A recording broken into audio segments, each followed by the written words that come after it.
in Fort Worth. I recently moved to North Richland Hills, but I will say that our mayor is Hispanic, so. So I'm here today for several reasons. The first thing I want to do is share some statistics and some facts with you about cervical cancer and HPV. And then what I want to do is talk to you a little bit about the research that I did with legislation in regards to what are our current policies, that support or affect or impact cervical cancer and HPV. And then lastly, what I want to do is bring up a couple of my board of directors that are present today and share with you some of the initiatives and some of the events that we have going on with the Fort Worth chapter. So first thing I'm going to do is share some facts and statistics with you. The first is, one study by the National Institute of Health found that 40% of women have never heard of HPV. So I want to ask, who in this room has ever heard of HPV before? Okay, great. But I still don't see 100%, so there's some work to be done. So HPV is a common virus. More than half of sexually active men and women are going to be infected with HPV at some time in their life. I have a little bit of good news for you. Probably the only good news that I can share with you. There are over 150 types of HPV. Many of them which are harmless to the body and they clear almost naturally. But out of these 150 types of HPV, there are 2 that cause the cervical cancer. Now back to the bad news, unfortunately. Almost all cervical cancers are caused by HPV. Most women who are diagnosed with cervical cancer have not had regular pap tests or have not followed up with abnormal pap test results. This is a big issue in the Hispanic community. My mother, I am almost certain that she had not had a pap test since my brother was born. My brother's 22 years old. So I encourage all the women in here to go get pap tested regularly. And if you think about the Latino community and our culture, there's always that fear, that undocumentation, and that's the reason why they don't get pap tested. There's also the fear, I know this is crazy, but I've already heard of this, where, the male says you don't need to go get checked by a gynecologist, isn't that a scary thought? But it actually exists in our culture, and I don't know if it's the macho, culture thing that we have sometimes in the Hispanic community when it comes to our mouths, but I know that's changing, but there's still some of that. So those are just some things to think about.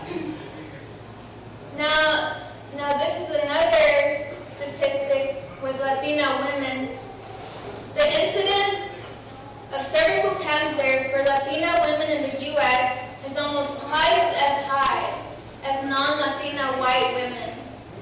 Latina women have the second highest mortality rate from cervical cancer after Black women.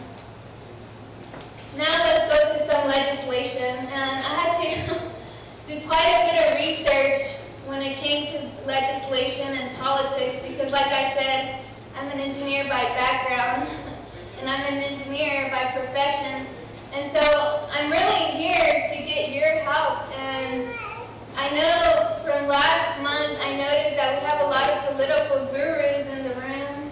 Am I right?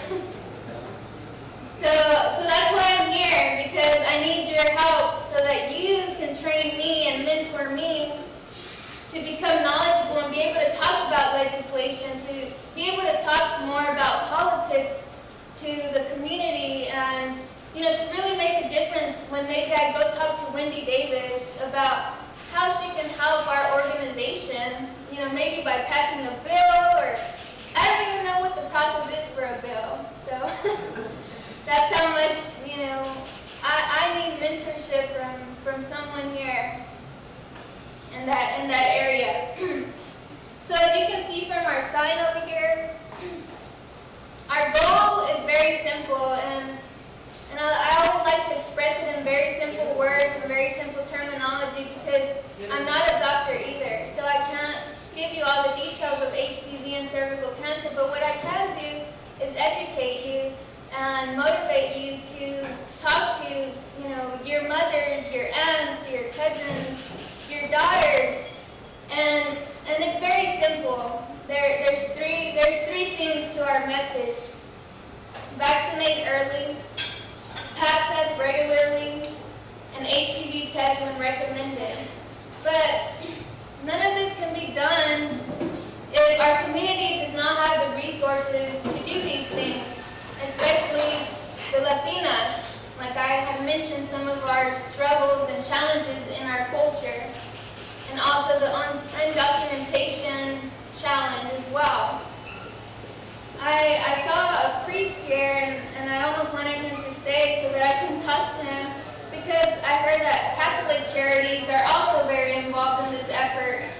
So that's another effort. So as you can see, there's all these things that we can do, but I'm only one person, and so I need as many volunteers. And so if you're not a guru in politics, we still need volunteers to play a role in the three committees that Sal mentioned, which are fundraising, marketing, and also education.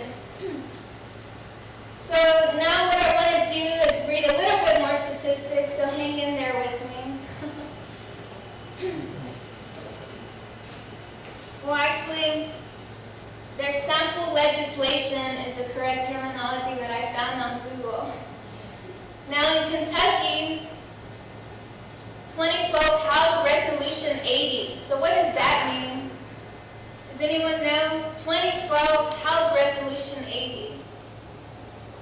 So that's something I need a mentor for. Help me understand how these states run the show and make things happen in their state.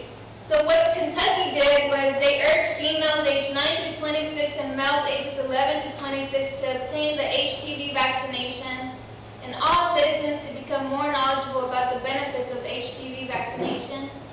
In New Jersey, to the Assembly Committee on Financial Institutions and Insurance, they passed Bill 2185, and it requires insurers and state health care coverage programs to cover the cost of HPV vaccine. So these are things that I want Texas to do, especially having the Fort Worth chapter. But of course, I want this effort to be a national thing, and it really is. National Cervical Cancer Coalition is a national effort, but we don't really have a big presence in Texas.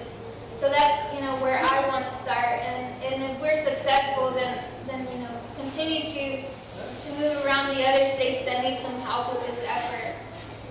But here are some of my questions, and I want to pick your brains again, that I don't have answers to, and I'm sure I can Google all of this, but if I can get straight to the resource or straight to a mentor, then I think that's the best way to go, and that's the most successful approach.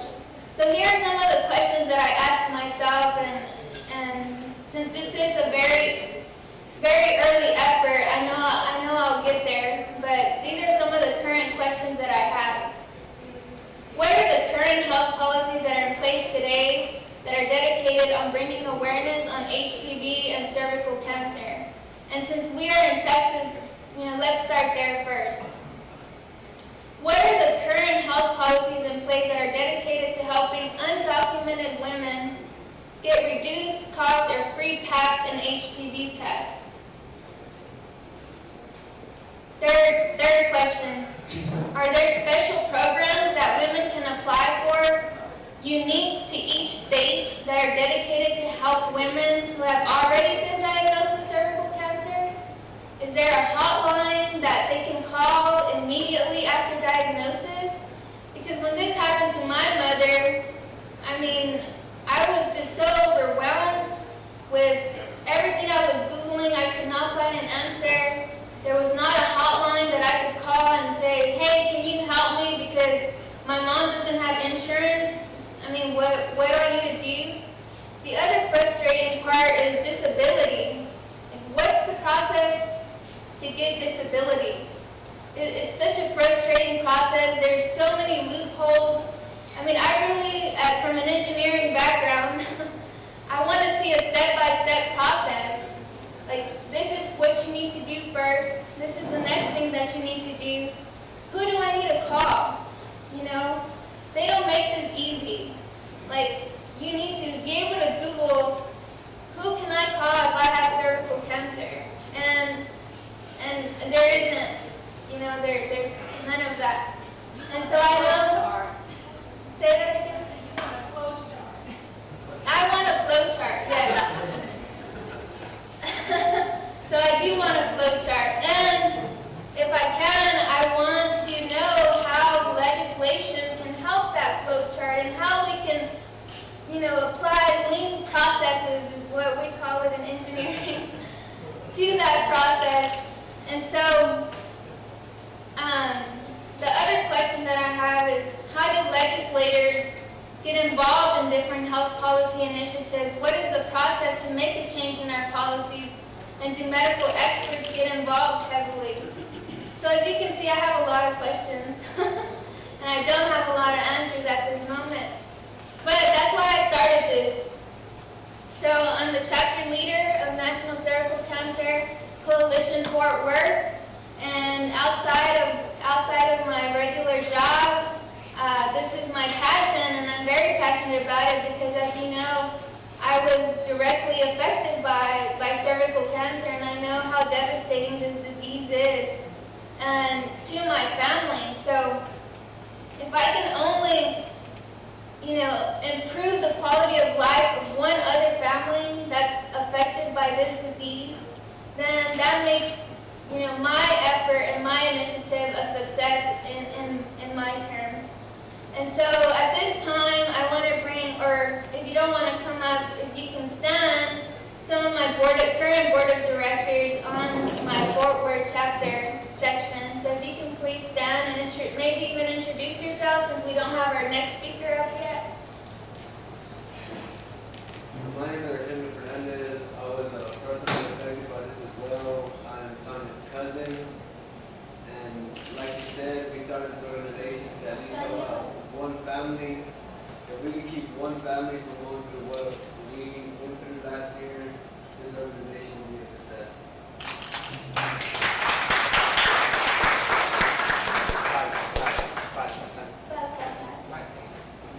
I'm Laura Vasquez. I am his girlfriend and hopefully cousin-in-law. And I am the vice chair of NCCC. And I sort of got really close to the family, and it was kind of the second time around that I went through a very close relative that had cancer. So the pain and suffering that we went through last year, and on my personal level, the pain and suffering I went through the year before, it's there. So like Tanya said, if we can prevent that, or at least ease the pain a little bit for future families, I mean, that's ultimately the goal we have.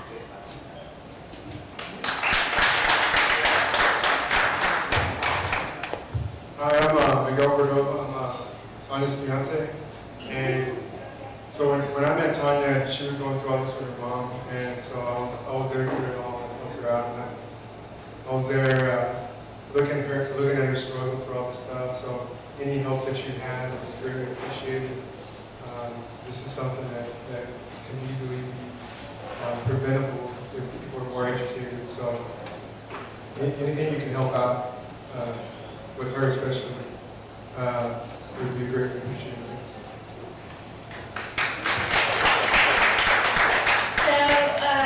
I just want to thank them for coming here, and I do have more board of directors, but it's still at the early stages, and I'm still looking for people people, like I said, to join our committees of fundraising, education, and marketing. So if you have, an interest or talent, because I know we have a lot of talented individuals here, if you would like to join this effort, please reach out to me after the meeting or during the meeting. Thank you very much.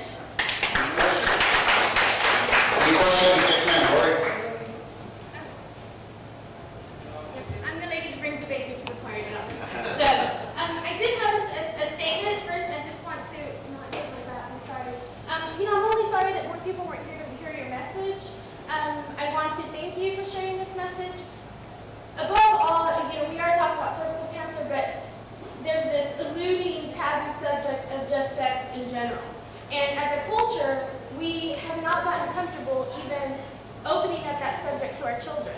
And we take way too long to even start that conversation when it should be just a normal developmental kind of subject that you speak to your children in milestones.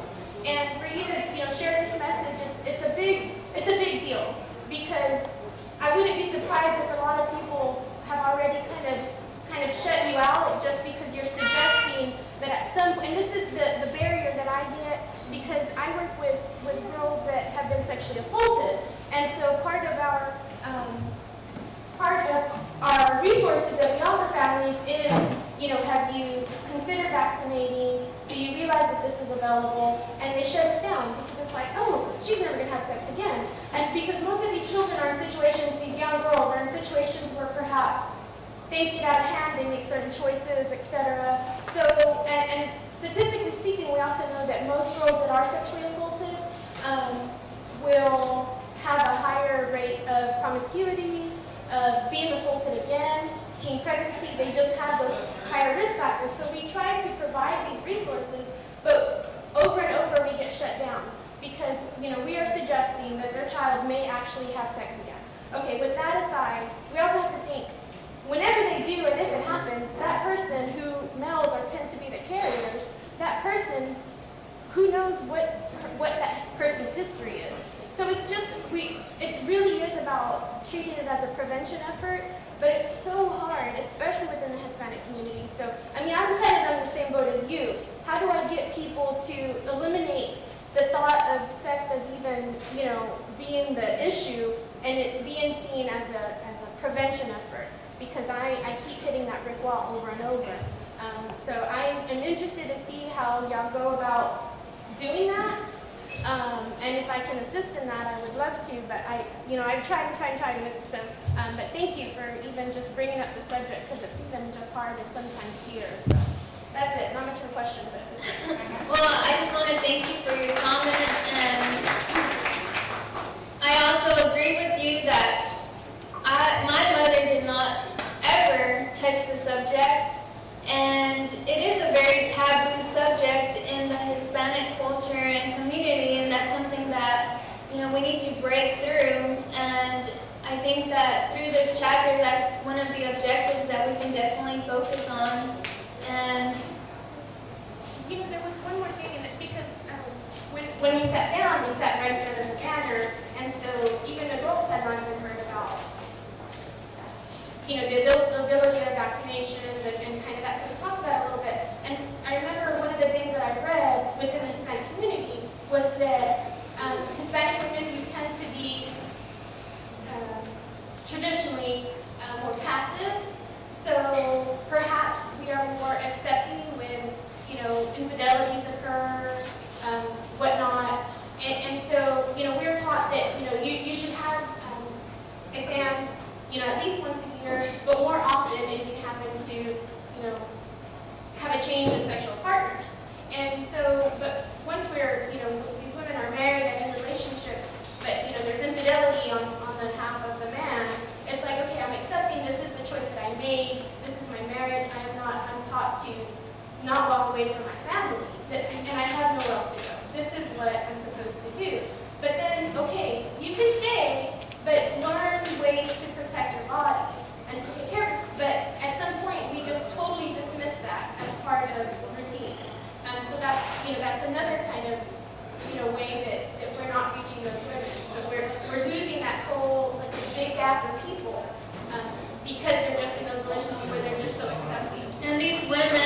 that you're talking about are also very vulnerable because they're undocumented, or could be if they're here in the U.S. and they don't have a job, so they don't have money to go get a pap test. So it's a very, very scary situation. But yes, I've thought about all of those things, and the neighbors that I grew up with even are in that situation. So I definitely feel for you, and I'm hoping that we can also, focus on that as well.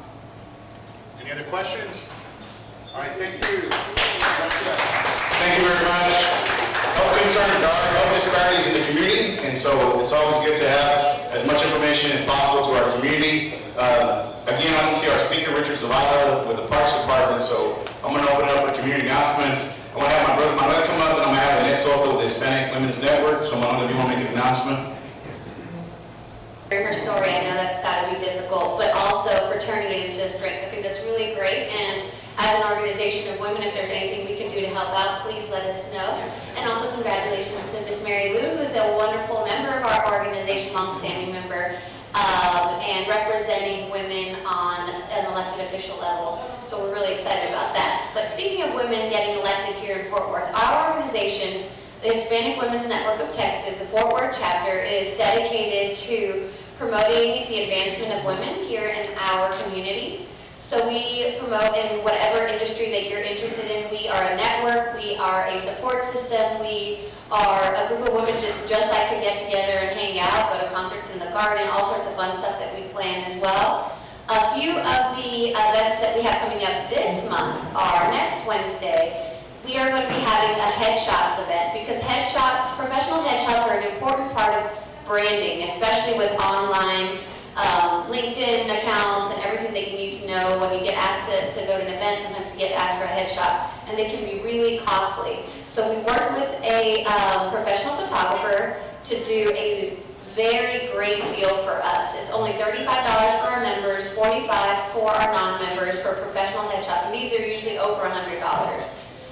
You get a copy of your headshot, a digital high res, low res, and 2 8x10s, and it's all professionally done. And of course your touch-ups, so they can make sure that you look fantastic. So that's going on next Wednesday at the Marriott Town Place Suites downtown. If you want information, see me about that. And the other event that we're incredibly excited for is put together with the support of our other member, Sal Espino, because we do have male members that are great and supportive of women here in Fort Worth.